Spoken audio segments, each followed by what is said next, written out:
What is up? Thank you so much for joining me today. I am so excited. So today you're gonna hit with a twofer. That means 2 videos for the price of 1.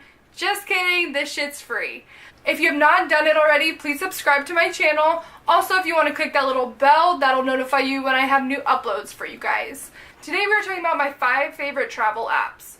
I do like to travel when I can. I usually have a block of time a year where I can travel wherever I want. It's awesome. Wanting to go new places or even the same places as I normally do, I like to save my money getting to the destination and spend the money I save at the destination. Does that make sense?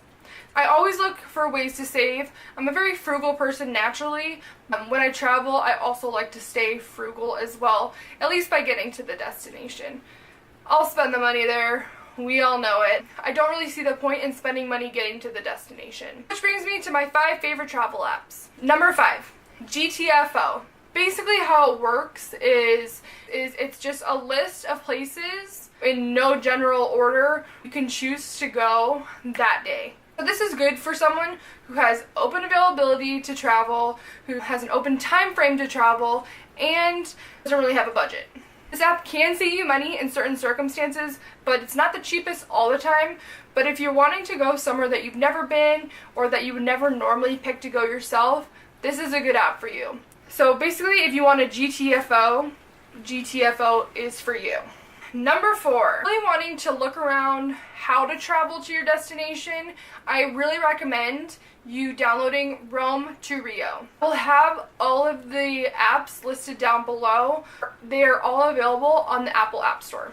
Rome to Rio will basically tell you the best way to get to your destination. So I typed in Melbourne, Australia to Sydney, Australia, and it told me that flying will take about 1 hour, 57 minutes. Or I could take a bus and then fly. That'll take about 2 hours, 30 minutes. There's even a train that'll take about 11 hours. Train will take about 9 hours. It'll tell you what is available in the form of mode of transportation to get you from point A to point B. This is really good if you're traveling abroad too, because like in this example, from Melbourne, Australia to Sydney, Australia, being from the US, I don't know how to get there. So this is a good app for that. Okay. Number 3. My number 3 favorite travel app is for people who are going on road trips. I went on a road trip solo last summer, and this app really helped me. It was such a lifesaver. This app will show you what is around you on your route. I drove in a convertible. I drove from Arizona to Utah to Colorado to New Mexico and back. I'm not familiar with a lot of those areas in between, so this really mapped out what I could do on the way.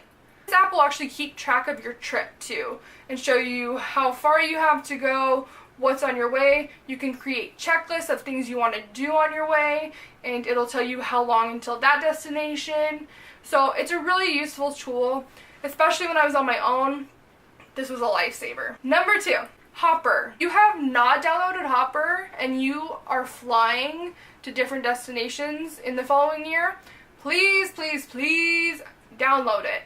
I love this app. I use it all the time throughout the year, no matter what. So Hopper will track flights for you.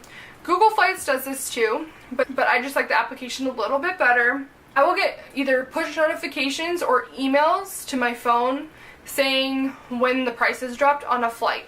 And you can actually go back and check when it has dropped or it has raised, and it'll tell you a suggestion. So for one of my flights in the future that I am watching, it says, you should keep watching this trip. You will be notified when deals are available or prices start to rise. And it also tells me that I should keep watching this trip.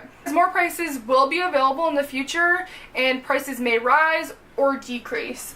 And so I really shouldn't make a decision on whether I want to book right now if I want to save the money. When you're trying to be frugal and travel at the same time, this is a good app for you. Download it.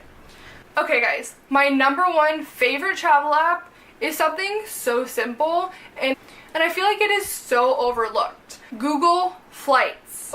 Everyone knows what Google is, but not a lot of people utilize Google Flights.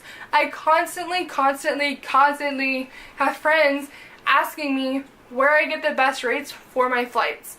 And yes, I use Hopper and all those other applications that we've talked about, but I always start at Google Flights for at least a baseline. If you type in your destination to Google Flights and choose a random date that you may or may not be able to make, what you can do is you can actually click on the calendar portion and it'll show you a map of what the prices are going to be like for about a year. This will kind of show you the gauge of when it's going to be cheapest to fly. That's what I use as a baseline. If I know that it's going to be cheaper to fly in September rather than May, I'm going to look for flights not only on Google Flights for September, but I'm also going to look on other applications for September flights because I already know that it's generally going to be cheaper. Google Flights does not track all airlines, but they do track most. My success story for Google Flights is that I once found a flight from Tucson, Arizona to Cleveland, Ohio for $19. Not kidding. $19. It's a really useful app. And if you have open timing and you're not set in a schedule, then this is a great start for you. Even if you are set in a schedule and you may just have 1 or 2 days of wiggle room, use them. This will show you which day is best to leave and which day is best to come back. I love it. Okay everyone, so those were my why I can't talk, I don't understand. So those were my 5 favorite travel apps. I have a bunch of good videos coming up for you guys. I'm super excited about them, so stay tuned. If you have any questions, comments, leave them below and I'll get back to you. Bye guys!